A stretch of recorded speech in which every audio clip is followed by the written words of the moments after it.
मैं इस मुद्दे पर भी आऊँगा, क्योंकि ये मामला जब से छत्तीसगढ़ में चल रहा है मैं देख रहा हूँ समाज जो है दो भागों में विभाजित होता नजर आ रहा है, और जो कि बिल्कुल गलत है। देखिए, समाज का वो वर्ग जो कहता है कि आरक्षण खत्म कर देना चाहिए पूरी तरह से, इससे मेरिट को नुकसान होता है, मेरिट के आधार पर चयन हो जाना चाहिए, तो आपको भी ये समझना होगा। लेमार्क, चलिए मैं अपने आर्गुमेंट से पहले लेमार्क की एक थ्योरी दे देता हूं। A blacksmith gets strong muscles from his work and his sons inherit those strong muscles। Lamarck की थ्योरी है कि अगर एक अच्छा डील डॉल वाला जो लोहार है या जो कोई वर्कर है, अगर उसके स्ट्रांग मसल्स हैं तो उसके पुत्र के भी स्ट्रांग मसल्स होंगे। बिल्कुल यही चीज यहां भी लागू होती है कि जिस वर्ग को हजारों सालों से शिक्षा से दूर रखा गया, या सामाजिक रूप से वो शोषित रहे, या फिर उनकी स्थिति दयनीय रही, चाहे जैसे भी, चाहे इस पृथ्वी के संसाधनों पर उनके अधिकार छीन लिए गए, और इस सत्य से हम भाग नहीं सकते। लंबे समय तक जिन्हें शिक्षा से दूर रखा जाए, लंबे समय तक जिन्हें जो डरे सहमे शोषित अपने आप को महसूस हो रहे, क्या उनका 1000-2000 सालों तक बौद्धिक विकास हो पाएगा?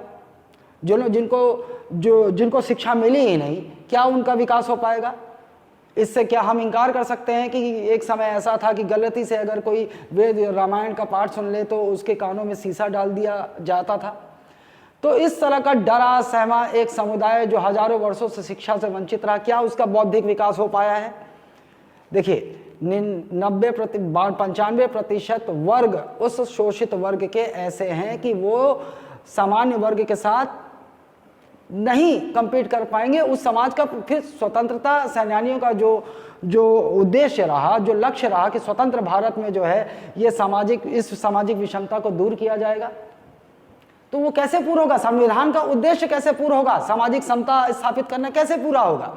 तो आरक्षण तो जरूरी है, समाज में उनका प्रतिनिधित्व लाने के लिए आरक्षण जरूरी है, बिल्कुल। और 50% आरक्षण जो है मैं इसे तर्क सम्मत समझता हूं, बिल्कुल समझता हूं कि उन वर्गों को होना चाहिए। बस दिक्कत इस बात की है, दुख इस बात का है कि आरक्षण को इन राजनीतिज्ञों ने वोट बैंक की राजनीति बना दिया है। आरक्षण को जिस तरह से लागू करना था उस तरह से ये लागू नहीं हो रहा है, और इस पर वोट बैंक की राजनीति हो रही है। एक वर्ग जो उस शोषित वर्ग से उठ गया है, अफसर बन गया या अमीर हो गया है, केवल उसके बच्चे आगे बढ़ रहे हैं। आज भी समाज का वो शोषित वर्ग, वो अशिक्षित वर्ग, वो जो है वो मिजरेबल जिंदगी जीने के लिए दयनीय स्थिति में आज भी जंगलों में है, आज भी उसी परिस्थिति में पड़ा हुआ है।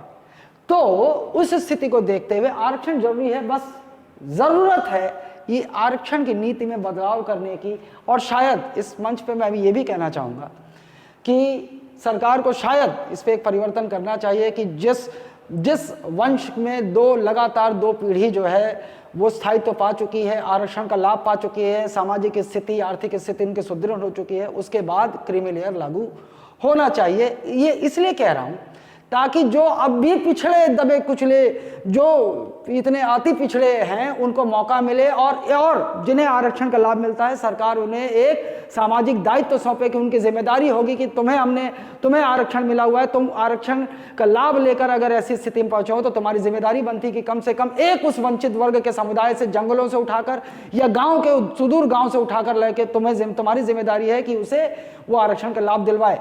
लेकिन यहाँ मुद्दा क्या होता है, यहाँ आपस में ही जातियां बटी पड़ी हैं। एक जाति का व्यक्ति ऊपर उठ जाता है तो वो कोशिश करता है कि मेरे आसपास मेरा कंपटीटर ना पैदा हो, ये समस्या है, तो स्वार्थी हो जाते हैं हम, ये भी एक मुद्दा है। अच्छा, यही लेमार्क की इसी थ्योरी को मैंने आपसे ये कहा कि इन्होंने ये भी कहा कि लंबे समय तक शरीर के जिस अंग का प्रयोग इंसान करना बंद कर देता है वो समय के साथ विलुप्त होती जाती है। जैसे हमारी पूंछ हम सीधा खड़ा होना सीख गए तो हमारी पूंछ धीरे धीरे विलुप्त हो गई क्योंकि इसका इस्तेमाल बंद हो गया। उसी प्रकार जिन वर्गों को हजारों वर्षों तक अशिक्षित रहे, शोषित रहे, दयनीय उनके मानवीय अधिकार छीने गए, दयनीय स्थिति में रहे, उनसे आप समानता का आप एक्सेप्शन छोड़ दीजिए 1-2%, तो उनको छोड़कर आप उम्मीद नहीं कर सकते। उन्हें समाज में उनके अधिकार देने के लिए जो हजारों वर्षों से जो जिनसे वो वंचित रहे वो अधिकार देने के लिए आरक्षण जरूरी तो है। जरूरत है इसके क्रियान्वयन में बदलाव की। इधर अब इस मुद्दे पे आता हूं, क्या 50% से ज्यादा आरक्षण सामाजिक अन्याय है? मुझे लगता है मुझे लगता है।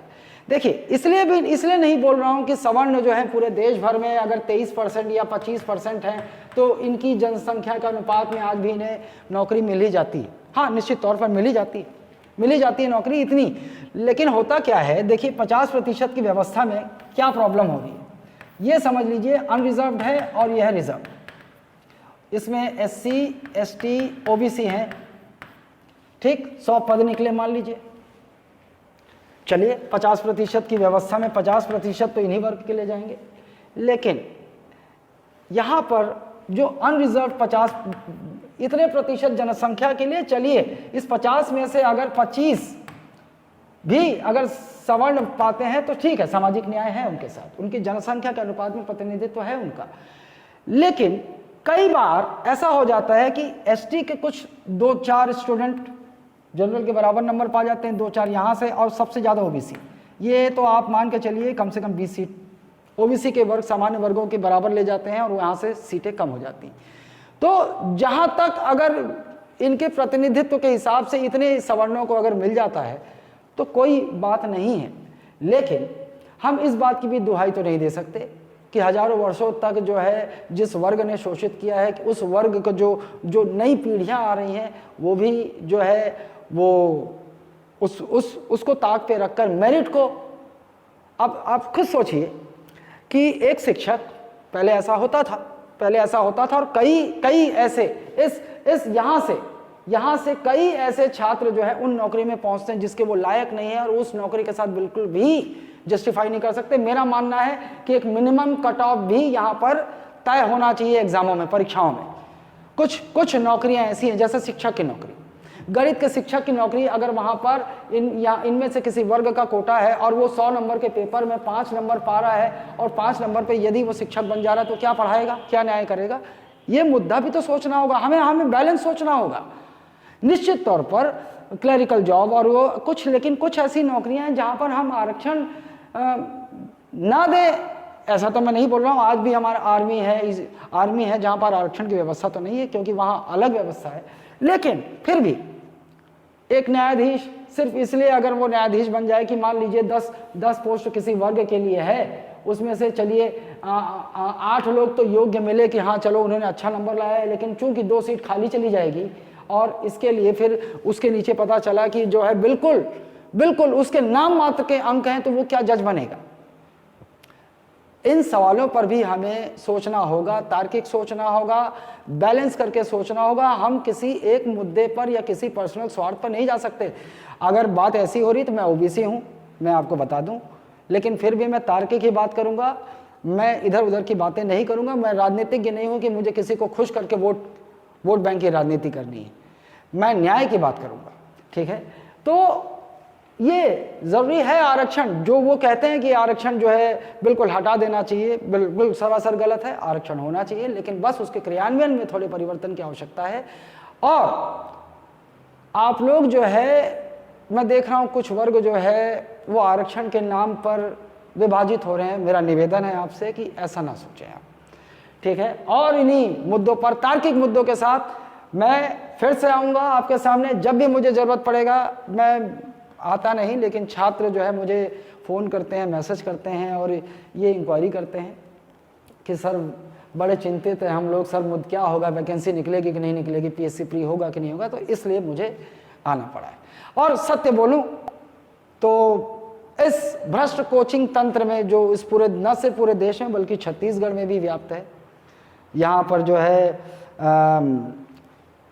मैं कभी और अगला वीडियो मैं शायद उस पर बनाऊंगा। मैं आपको समझाऊंगा कि कोचिंग तंत्र किस तरह से बेवकूफ़ बनाती, किस तरह से ठगी करती है। जो बड़े बड़े आपके नाम के कोचिंग दिखते हैं, ये करती क्या है? 5000 स्टूडेंट किसी तरह भीड़ बटोर लेती है, 4-5 brilliant student, 10-12 brilliant student NIT के स्टूडेंट सेलेक्ट हो जाते हैं और उसके बाद वह 4,990 लोगों को किस तरह मार्केटिंग के जाल में फांस कर सिर्फ मूर्ख बनाया जाता है, वो बात अलग है। लेकिन ऐसी स्थिति पर जब सिद्धांतों के साथ कोचिंग चलानी हो तो जाहिर सी बात है मैं भी चाहूँगा कि लोग मुझे जाने, सिर्फ जाने।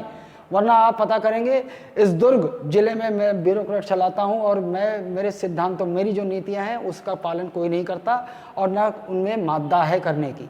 जो भ्रामक प्रचार, फर्जी चयन सूचियाँ, फर्जी समारोह, फर्जी जो है पैसों के बल पर मार्केटिंग कर जो छात्रों को का किसी प्रकार से धन वसूलते हैं, उनके बस का तो नहीं है कि वो ऐसा कर दें कि 6 माह तक यदि छात्र असंतुष्ट तो फीस वापस कर दें। यहाँ से इस सप्ताह भर में फीस आपसे जमा करवा ली जाए, उसके बाद देखिए आप रोते गाते रह जाएंगे, आपकी फीस गई।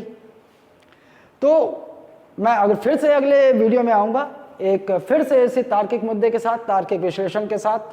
तब तक के लिए पढ़ते रहिए, इसमें उलझे न रहिए और सामाजिक सौहार्द बनाए रखिए। आप सब एक दूसरे के पूरक हैं, हम सब एक दूसरे के पूरक हैं। इस तरह भिन्न भिन्न होकर इन राजनीतिज्ञों का तो काम है विभाजन पैदा करना या फिर अपनी राजनीतिक रोटी सेक लेना। लेकिन हम तो जनता हैं, हमें तो ये सोचना होगा इन राजनीतिज्ञों के चालों में आप ना उलझें, पढ़ाई करते रहिए, सामाजिक सौहार्द बनाए रखिए। धन्यवाद।